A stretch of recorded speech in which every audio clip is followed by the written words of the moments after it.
Welcome to flavours of India. അപ്പോൾ നമ്മളിപ്പോൾ എന്തായാലും കാട്ടിൻ്റെ ഉള്ളിലും കാട്ടിലെ കാഴ്ചകളും എല്ലാം കണ്ടു നടക്കുകയാണ്. അപ്പോൾ നമുക്ക് ഒരുപാട് ഫോറസ്റ്റുമായി ബന്ധപ്പെട്ട ഓഫീസേഴ്സിനെ പരിചയപ്പെടാൻ സാധിക്കുന്നു. അങ്ങനെ കുറേ പുതിയ സൗഹൃദങ്ങൾ ഇതിൽ നിന്നും ഉടലെടുക്കുകയും ചെയ്യുന്നു. അത്തരത്തിലൊരു ഫാമിലിയോടൊപ്പമാണ് ഞാനിപ്പോൾ. അപ്പോൾ ഇദ്ദേഹമാണ് മിസ്റ്റർ ഫിറോസ്.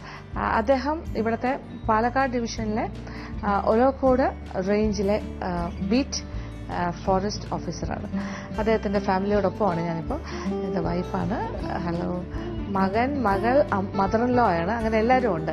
അപ്പോൾ ഭാര്യയെക്കുറിച്ച് പറയാനാണെങ്കിൽ 100 നാവാണ്. പുള്ളിയുടെ ഭക്ഷണ രഹസ്യങ്ങൾ, കാര്യങ്ങൾ, അതായത് നല്ല ഭക്ഷണം ഉണ്ടാക്കി തരുമെന്നാണ് പറയുന്നത് വൈഫ്. അത് കാരണം പുറത്തുനിന്നൊന്നും ആഹാരമൊന്നും കഴിക്കുന്നില്ല, തീരെയില്ല. ഹോട്ടൽസിൽ നിന്നൊന്നും കഴിക്കാനേ സാധിക്കില്ല എന്നാണ് പറയുന്നത്. അത്രയ്ക്ക് നല്ല കൈപ്പുണ്യമാണ്. എന്നോട് പറഞ്ഞ ഒരു വാക്ക് എൻ്റെ മനസ്സിലുണ്ട്, ചമ്മന്തി അരച്ചാലും മതി, അത് സ്വാദാണ് എന്ന് പറഞ്ഞു. അപ്പോൾ എന്തായാലും തീർച്ചയായും നമുക്ക് ആ രഹസ്യങ്ങളൊക്കെ ഒന്ന് അറിയണ്ടേ. അപ്പോൾ അത്ര നല്ല കൈപ്പുണ്യമുള്ള ആളുടെ കയ്യിൽ തന്നെ ഒരു ഐറ്റം ആയി നോക്കാമെന്ന് വിചാരിച്ചു. അങ്ങനെയാണ് നമ്മളിവിടെ എത്തിയിരിക്കുന്നത്. അപ്പോൾ ഇത് മകള് എല്ലാം പഠിക്കുകയല്ലേ, ഇവിടെ തന്നെ അല്ലേ? ഓക്കെ. ശരിക്കും പറഞ്ഞാൽ കോയമ്പത്തൂരാണ് അല്ലേ വീട്. കല്യാണം കഴിഞ്ഞ് ഇങ്ങോട്ട് വന്നതാണ്. പിന്നെ വീട്ടിൽ സംസാരിക്കുന്നത് ഉറുദുവാണ്. അങ്ങനെ മാതൃഭാഷ ഉറുദുവാണ്. എന്നാൽ പക്ഷെ കേരളത്തിൽ തന്നെ അല്ലേ സെറ്റിൽഡ് ആണ് തലമുറകളായിട്ട്. കാര്യം പുള്ളിക്കാരന്റെ അച്ഛൻ്റെ അച്ഛൻ എല്ലാവരും തന്നെ ഫോറസ്റ്റിലെ ഓഫീസേഴ്സ് ആയിരുന്നു. അച്ഛൻ പിന്നെ റേഞ്ച് ഓഫീസറായിരുന്നു അല്ലെ, ഗ്രാൻഡ് ഫാദറും ഫോറസ്റ്റർ ആയിരുന്നു. അപ്പൊ ഇത് 3rd ജനറേഷനാണ്. അപ്പൊ ഞാൻ ചോദിക്കുന്നത് മോനും ഇനി എങ്ങനെയാണ് ഫോറസ്റ്റിലേക്കുള്ള അല്ലെ, അവിടെ തന്നെ ജോലിയാണോ പ്ലാനിങ് എന്നൊക്കെ ഒന്നും തീരുമാനിച്ചിട്ടില്ല എന്ന് പറയാം. എന്തായാലും കാടിനെ ഇഷ്ടപ്പെടുന്ന ഈ ഒരു കുടുംബത്തോടൊപ്പം എന്താണ് നമുക്ക് എന്തെങ്കിലും ഒരു ഐറ്റം കാണിച്ചു തരാമെന്നാണല്ലോ പറഞ്ഞല്ലേ? ആണല്ലേ, കോയമ്പത്തൂരിലെ സ്പെഷ്യൽ ചിക്കൻ ബിരിയാണിയാണ് ചെയ്യാൻ പോകുന്നത്. പാലക്കാടിന് വളരെ അടുത്ത് തന്നെയല്ലേ കോയമ്പത്തൂർ. അപ്പൊ സ്വാഭാവികമായിട്ടും ഈ റേഞ്ചിലും ഈ ഭാഗത്ത് ഈ ഡിവിഷനിലൊക്കെ നിൽക്കുമ്പോൾ നമുക്ക് അത്തരം വിഭവങ്ങളും കാണണ്ടേ. അപ്പൊ അടുക്കളയിലേക്ക് പോവാം അല്ലേ? അങ്ങനെ നമ്മള് ഷബീനയുടെ കിച്ചണിലെത്തിയിരിക്കുകയാണ്. ഷബീനയുടെ കോയമ്പത്തൂർ ബിരിയാണി സ്പെഷ്യൽ. കുറെ കാര്യങ്ങളെല്ലാം റെഡിയാണ്. എളുപ്പമാണ് അല്ലേ? വേഗം ചെയ്യാൻ പറ്റും. വേഗാവും. വേഗാൻ അധികം സമയം എടുക്കുന്നില്ല. അപ്പോൾ ഒരു കോഴി 1.5 കിലോ റൈസ്. ഓക്കെ. എന്ത് തരം ബിരിയാണി അരിയിലും ചെയ്യാലോ അല്ലേ? മലബാർ ബിരിയാണി റൈസ് എന്ന് പറഞ്ഞാൽ ബസ്മതിയിൽ പറ്റില്ല. കൈമയാണോ? അല്ല, മലബാർ. ഓ അങ്ങനെ. ഈ ഭാഗത്തൊക്കെ ജീരകശാല. Okay okay. ചെറിയ അരി. ഓക്കെ. ജീരകശാല റൈസ് അതിലാണ് ചെയ്യുന്നത്. ഓക്കെ. അത് 1.5 കിലോ അരി, അതിന്റെ കൂടെ ഒരു കോഴി, പിന്നെ കുറച്ച് കാര്യങ്ങളൊക്കെ ഉണ്ട്. ഒരു 3 വലിയ സവാള, ഒരു 4 ടൊമാറ്റോ, ഇതെല്ലാം അരിഞ്ഞ് വെച്ചിട്ടുണ്ട്. പിന്നെ ചെറിയ ഉള്ളി ഒരു 200 ഗ്രാം, അത് ചതച്ച് വെച്ചിട്ടുണ്ട്. ധാരാളമായിട്ട് ഇഞ്ചിയും വെളുത്തുള്ളിയും ചേർക്കുന്നുണ്ട്. അതാണ് അതിന്റെ പ്രത്യേകത. എനിക്ക് അങ്ങനെയാണ് തോന്നിയത്. കാര്യം ഇവിടെ അരച്ചു വെച്ചിരിക്കുന്നുണ്ട് 2 ബൗൾ നിറച്ച്, ഒരു ബൗൾ നിറച്ച് ഇഞ്ചി അരച്ചത്, ഒരു ബൗൾ നിറച്ച് വെളുത്തുള്ളി അരച്ചത്. അപ്പൊ ഇതെല്ലാം ചേർക്കും. ഗരം മസാല പൊടിച്ചത്, പിന്നെ മല്ലിപ്പൊടി, മുളക് പൊടി, മഞ്ഞൾപ്പൊടി വേണ്ടേ? ഇല്ല ചേർക്കുന്നില്ല. അത് മറ്റൊരു പ്രത്യേകത. പിന്നെ നാരങ്ങ നീര്, മല്ലിയില, പുതിന, പച്ചമുളക്, എണ്ണ, ഇങ്ങനത്തെ കാര്യങ്ങൾ. അപ്പൊ തുടങ്ങിയാലോ?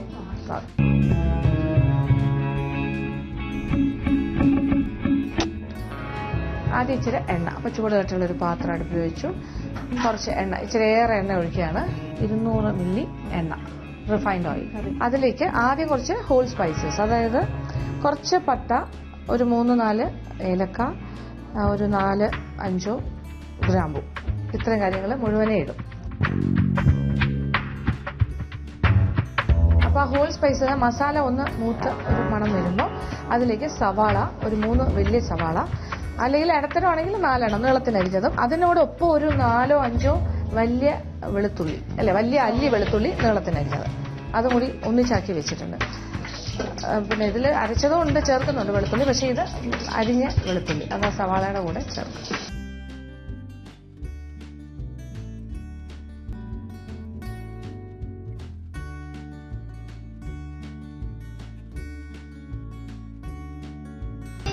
അപ്പൊ ഇനി ഇത് വഴറ്റുകയാണ്. സവാള 3 വലുത് നീളത്തിലരിഞ്ഞത്, പിന്നെ ഒരു 4-5 വെളുത്തുള്ളി നീളത്തിലരിഞ്ഞത്, പിന്നെ ഗരം മസാലയുടെ മുഴുവനായിട്ടല്ലോ, പട്ട, ഗ്രാമ്പു, ഏലക്ക, എണ്ണയില. ഇനി ഇതിന്റെ നിറം മാറണം. ഒരു ഒരു ബ്രൗൺ ഗോൾഡൻ ബ്രൗൺ ആവും. അത് കഴിഞ്ഞിട്ട് എന്താ ഇതാ ആദ്യം തക്കാളി ഇടണം. തക്കാളി 4 എണ്ണം നീളത്തിന് അരിഞ്ഞ് വെച്ചിട്ടുണ്ട്. പിന്നെ പച്ചമുളക് മുഴുവനെ വെച്ചിരിക്കാനല്ലേ, സ്പ്ലിറ്റ് ചെയ്തിട്ടില്ലല്ലോ.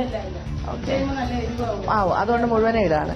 ഇങ്ങനെ 1, 2, 3, 4, 6 എണ്ണം 6 പച്ചമുളകും 4 ടൊമാറ്റോയും ഇവിടെ റെഡിയാക്കി വെച്ചിട്ടുണ്ട്. നമ്മൾ ശരിക്കും കാടിനെ ഇഷ്ടപ്പെടുന്ന ആൾക്കാരാണ്. പ്രത്യേകിച്ച് എനിക്ക് കാട് വലിയ ഇഷ്ടമാണ്. എന്നാലും ഇടയ്ക്കിടയ്ക്ക് നമ്മൾ കാട്ടിലേക്ക് വരുന്ന ആൾക്കാർ ഇങ്ങനെ കാഴ്ചകൾ കാണാൻ. ഒരു ഫോറസ്റ്റ് ഓഫീസറിന്റെ വൈഫ് എന്നുള്ള എനിക്ക് അറിയാൻ വേണ്ടി ചോദിക്കുകയാണ്. കല്യാണം കഴിഞ്ഞ് വരുമ്പോൾ അത് കഴിഞ്ഞിട്ട് ആ ഒരു ഇനിഷ്യൽ സ്റ്റേജിലെല്ലാം തന്നെ കാട്ടിനകത്തായിരുന്നിരിക്കുമല്ലോ ജീവിതം. അപ്പൊ എങ്ങനെയായിരുന്നു? ഇഷ്ടമാണോ അങ്ങനെ? അതൊന്നും ഇഷ്ടമല്ലായിരുന്നു. ആദ്യം കല്യാണം കഴിയുമ്പോൾ ബിസിനസ്. അത് കഴിഞ്ഞിട്ട് ജോലി കിട്ടിയത്. ഓക്കെ, അത് കഴിഞ്ഞിട്ട് കൂടെ പോയി താമസിക്കാൻ പോയിട്ടില്ല. ഇല്ല, മദറില്ല ഫാദറില്ല നെന്മാറയിലാണ്. അവിടെ ഞങ്ങൾ എല്ലാവരും ഒന്നിച്ചാണ്. ഓക്കെ, ഹസ്ബൻഡ് ഇടയ്ക്ക് വീക്കെൻഡ്സിൽ 2 ദിവസം താമസിക്കും. ആണല്ലേ. പിന്നെ ഒറ്റപ്പെട്ടൊരു ലൈഫാണല്ലേ ചില ഫോറസ്റ്റിലൊക്കെ പോകുമ്പോ, അങ്ങനെ ഞാൻ കേട്ടു. ഉള്ളിലൊക്കെ ഡീപ് ഫോറസ്റ്റിലൊക്കെ ജോലി കിട്ടിയില്ല. അവിടെ ഞാൻ 2 ദിവസം പോയി താമസിച്ചിട്ടില്ല. കറണ്ടില്ല, വെള്ളമില്ല, എല്ലാം ഉള്ള സ്ഥലത്തൊക്കെയാണ്. നമുക്ക് ബുദ്ധിമുട്ടാണ്. അവര് പിന്നെ അത് ശീലിച്ച കാരണം കുഴപ്പമില്ല. അപ്പൊ ഫോറസ്റ്റുകാരുടെ ജീവിതം ഒരു വ്യത്യസ്തമായ ജീവിതമാണ്. അത് ഭയങ്കരമായിട്ട് കാടിനെ ഇഷ്ടപ്പെടുന്ന ഒരാൾക്കാർക്ക് കുഴപ്പമില്ല. പക്ഷെ ആണല്ലേ, പക്ഷെ ഫാമിലിക്ക് അതുപോലെ ആവണമെന്നില്ലല്ലോ അല്ലെ. കാര്യം ഒരുപാട് കൂട്ടുകാർ അങ്ങനെ ഒന്നും ഉണ്ടാവില്ലല്ലോ, കുറച്ച് ആൾക്കാരെ ഉണ്ടാവുള്ളൂ. ചില ഫോറസ്റ്റ് ഇപ്പൊ പറമ്പിക്കുളം ഒക്കെ ആണെങ്കിൽ കുറച്ചുകൂടെ നല്ല കമ്മ്യൂണിറ്റി ലൈഫാണ്. അവിടെ നല്ല ഇഷ്ടമാണ് അല്ലേ, നല്ല. പക്ഷെ ചില സ്ഥലങ്ങളിൽ ഉള്ളിലേക്കൊക്കെ താമസിക്കേണ്ടി വരുമ്പോൾ കുറച്ച് ഒറ്റപ്പെടില്ല അല്ലേ. കാര്യം വൈകുന്നേരം ആയി കഴിഞ്ഞാൽ ഒന്നുമില്ലല്ലോ, ഒന്നുമില്ല. കൂട്ടുകാര് മൃഗങ്ങൾ മാത്രം. അവര് പക്ഷെ കാട്ടിന്റെ അകത്താണ്. അവർക്ക് ഭയങ്കര ഇഷ്ടമാണ്. അയ്യോ, പക്ഷെ നമുക്കതൊരു ത്രില്ലായിട്ട് തോന്നും. പക്ഷെ എല്ലാ ദിവസവും ഇങ്ങനെ വനത്തിനകത്തായി കഴിഞ്ഞാൽ, പക്ഷെ ഫോറസ്റ്റിൽ വർക്ക് ചെയ്യണ അവർക്ക് ഭയങ്കര ഇൻട്രസ്റ്റിംഗ് ആയിരിക്കും. അവർക്ക് ഓരോ സ്പന്ദനവും അറിയാൻ സാധിക്കും അല്ലെ, ഓരോ മൃഗത്തിന്റെയും ഓരോ അവരുടെ ഹാബിറ്റ്സും സ്വഭാവവും അല്ലെ, എല്ലാം അങ്ങനെ ഭയങ്കര ഫാമിലിയർ ആയിരിക്കും. പക്ഷെ എനിക്ക് എപ്പോഴും തോന്നിയിട്ടുള്ളതാണ് ഒരു ഫോറസ്റ്റ് ഓഫീസറിന്റെ എങ്ങനെയായിരിക്കും ഫാമിലി, ഭാര്യയുടെ ജീവിതം എങ്ങനെയാണ്, അവർക്ക് എങ്ങനെയാണ്, കുട്ടികളുടെ. പിന്നെ പഠിത്തം കാര്യങ്ങളൊക്കെ വരുന്നതുകൊണ്ട് കുട്ടികളുടെ അല്ലെ എന്തായാലും നാട്ടിൽ നിന്ന് പഠിപ്പിച്ചല്ലേ പറ്റുള്ളൂ, അവരെ അവിടേക്ക് കൊണ്ടുപോകണം. അപ്പൊ എന്തായാലും ഒരു ഇടയ്ക്കിടയ്ക്ക് മാറി നിൽക്കേണ്ട ഒരു വിഷമമുണ്ട് അല്ലെ. അങ്ങനെ ഒരു ഇപ്പൊ അത് കൂടെ തന്നെയാണ്. അത് ഹെഡ് ക്വാർട്ടേഴ്സിൽ വന്നപ്പോ 2 വർഷമായിട്ട് ഇപ്പൊ സവാളയുടെ നിറം മാറാൻ തുടങ്ങുന്ന ഒരു സ്റ്റേജിൽ തന്നെ തക്കാളിയും പച്ചമുളകും കൂടി ചേർക്കുകയാണ്. പിന്നെ അത് മറ്റൊരു കാര്യമാണ്, ഇഞ്ചി വെളുത്തുള്ളി അരച്ചത് ചേർക്കാം വേണമെങ്കിൽ, പക്ഷെ അത് അടിക്ക് പിടിക്കും അല്ലെ, ഇട്ടിട്ടാണെങ്കിൽ കുഴപ്പമില്ല.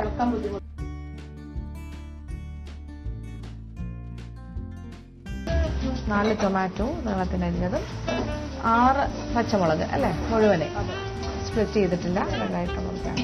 കുഴഞ്ഞു വരണം അല്ലേ. അപ്പൊ ടൊമാറ്റോ വാടി അല്ലേ, വാടി കുഴഞ്ഞു വരുന്നൊരു പാകമായി. അപ്പോൾ ആ ഒരു സ്റ്റേജിൽ ഇനി ഇടാൻ പോണത് ഇഞ്ചി വെളുത്തുള്ളി രണ്ടും അരച്ചു വെച്ചിട്ടുണ്ട്. കണ്ടല്ലോ ക്വാണ്ടിറ്റി, ഇത്ര ഇടും. 200 ഗ്രാം ഇഞ്ചി, 200 ഗ്രാം വെളുത്തുള്ളി പേസ്റ്റ്. അപ്പൊ ഈ ബൗളിൽ നിറച്ചുണ്ട് ഓരോന്നും അത്ര ഇത്. അപ്പൊ സാധാരണ എന്താ പറയാ, ചിക്കൻ ബിരിയാണി ആയതുകൊണ്ട് കുറച്ച് കൂടുതൽ വേണം എന്നാണ്, ഇത്രയും വേണ്ട.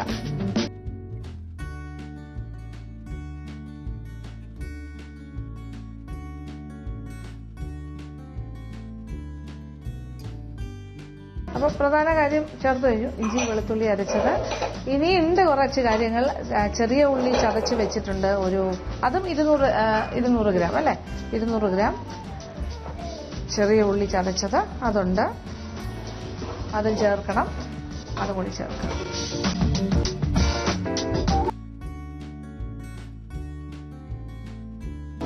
അപ്പൊ ഇഞ്ചി വെളുത്തുള്ളി ചെറിയ ഉള്ളി 3 കാര്യങ്ങളും അരച്ചത് ചേർത്ത് വഴറ്റി അതിന്റെ പച്ചച്ചുവയൊക്കെ മാറി. ഓക്കെ, ഇനി അതിലേക്ക് മല്ലിപ്പൊടി, മുളക് പൊടി. അപ്പൊ ആദ്യം മുളക് പൊടി എത്ര ഇടുന്നേ? അതായത് ലെവൽ സ്പൂൺ ആണെങ്കിൽ 3 ടീസ്പൂൺ, കുമിച്ചാണെങ്കിൽ 2 ടീസ്പൂൺ. പിന്നെ മല്ലിപ്പൊടി, മുളക് പൊടി കുറച്ച് എരിവ് കൂടുതലാണെങ്കിൽ 2 ടീസ്പൂൺ ഇടുക. പിരിയനൊക്കെ ആണെങ്കിൽ, പിരിയൻ മുളക് പൊടി ആണെങ്കിൽ 3 ടീസ്പൂൺ ഇടാം. മല്ലിപ്പൊടി 5 ടീസ്പൂൺ നിറച്ച് ആട്ടം കൂടിയിട്ട് വഴറ്റുന്നു.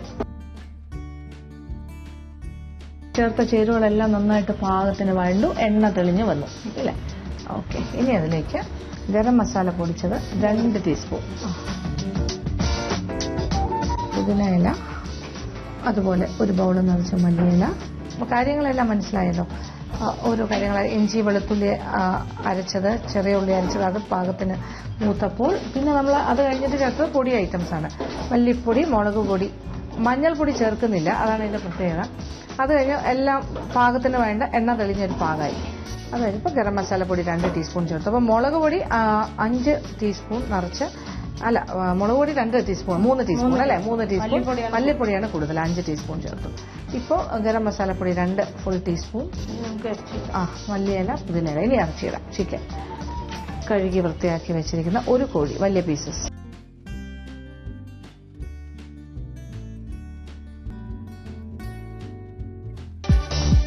സാമാന്യം വലിയൊരു കോഴിയായിരുന്നു, ഒരു 20 പീസായിട്ട് മുറിച്ചിട്ടുണ്ട്. എന്നിട്ട് തന്നെ ഓരോ പീസ് നല്ല വലിപ്പമുണ്ട്. കഴുകി വൃത്തിയാക്കി. അപ്പോൾ ഇനി ഈ ആ ചിക്കനിൽ മസാല ഇങ്ങനെ പുരണ്ടിരിക്കുന്ന പോലെ രീതിയിൽ വഴറ്റി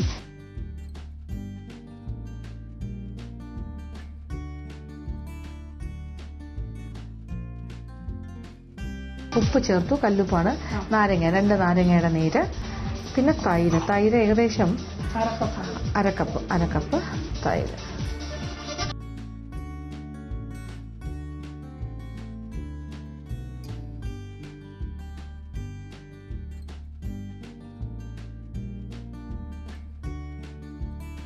ചിക്കന്റെ പീസസ് ചേർത്തു.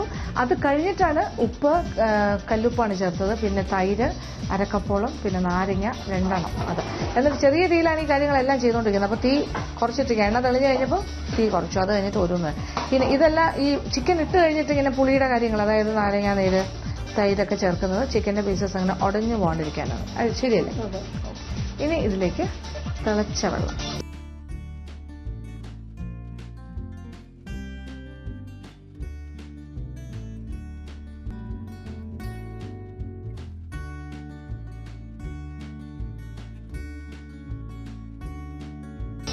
ഇത് അരിയും കൂടി ഇതിനകത്തിട്ട് വറ്റിച്ചെടുക്കല്ലേ, വേവിച്ച് അല്ലേ? അപ്പോൾ അരി, ചിക്കൻ എല്ലാം കൂടി ഒന്നിച്ച് വറ്റിച്ചെടുക്കണം. അതുകൊണ്ട് തന്നെ തിളച്ച വെള്ളമാണ് ഒഴിക്കുന്നത്. അപ്പോൾ കറക്റ്റ് പാകത്തിന് വെന്ത് കിട്ടാനാണ്. അല്ലെങ്കിൽ ചിക്കൻ വെന്തുടയും, ചോറ് വേറെ രീതിയിലുള്ള ഒരു ഇതാകും. പിന്നെ ബിരിയാണി റൈസ് ഇപ്പോൾ ജീരകശാലയാണ് ഉപയോഗിക്കുന്നത്. അതും അരമണിക്കൂർ വെള്ളത്തിൽ കുതിർത്തതായിരിക്കണം. അതിൻ്റെ ഒരു പ്രൊപ്പോർഷൻ എന്ന് പറയുന്നത് ഇപ്പം എന്താ പറയാ, പിന്നെ ഒരു 3 കപ്പ് അരിയാണെങ്കിൽ 4.5 കപ്പ് വെള്ളം. ആ ഒരു കണക്കിന് 1 ന് 1.5 പ്രൊപ്പോർഷൻ. 1 കപ്പ് അരിക്ക് 1.5 കപ്പ് വെള്ളം. ആ ഒരു അളവിനാണ് വെള്ളം അളക്കുന്നത്. കൂടുതൽ വെള്ളം വെക്കുമ്പോൾ കുഴഞ്ഞു പോകും. അപ്പോൾ അത് കറക്റ്റ് ആയിരിക്കും, എന്താ വറ്റി കിട്ടുന്ന രീതിയിൽ. അതും തിളച്ചുകൊണ്ടിരിക്കുന്ന വെള്ളം. പിന്നെ അരിയാണെങ്കിൽ വെള്ളത്തിൽ അരമണിക്കൂർ കുതിർത്തെടുത്ത അരി. അപ്പോൾ ഇതെല്ലാം വളരെ ഇമ്പോർട്ടന്റ് ആണ്. കറക്റ്റായി വന്നില്ലെങ്കിൽ ചോറ് പിന്നെ കുഴഞ്ഞിരിക്കും, അങ്ങനത്തെ പ്രശ്നം. അല്ലെങ്കിൽ ചിക്കൻ ഓവർ വെന്ത് പോകും, ചോറ് കുഴഞ്ഞു പോകും, ആകെ പ്രശ്നമാകും. അപ്പോൾ ഇതിങ്ങനെ തന്നെ ഫോളോ ചെയ്യുക, ആ ഒരു മെഷർമെന്റ്.